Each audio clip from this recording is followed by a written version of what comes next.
रात को नया चांद मुबारक, चांद को चांदनी मुबारक और आप सबों को ईद मुबारक। जी हाँ, आप देख सकते हैं ईद उल फितर के अवसर पर मधुबनी जिला के खैरा गांव में किस प्रकार की ईद उल फितर मनाई जा रही है। आपको बता दें कि रमजान के महीने में 1 महीने तक जो है सो रोजा रखते हैं और रमजान के अंतिम दिन जो है ईद मनाई जाती है।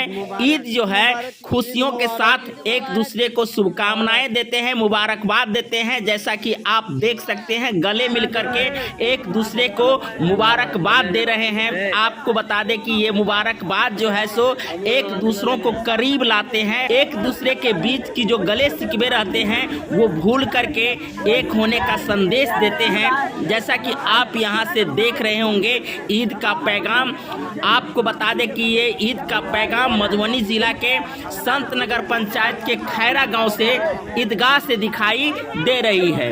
ईद के समय में एक दूसरे से गले मिलते हैं तो वहीं एक दूसरे को मिठाई खिला करके मुबारकबाद देते हैं। इस प्रकार की जो त्योहार है हंसी खुशी का त्योहार है, जहां एक दूसरे को हंसते हुए गले मिलते हैं और एक दूसरे को जो है शुभकामनाएं देते हैं, बधाइयां देते हैं और ईद की जो है खुशियां एक दूसरे से बांटते हैं।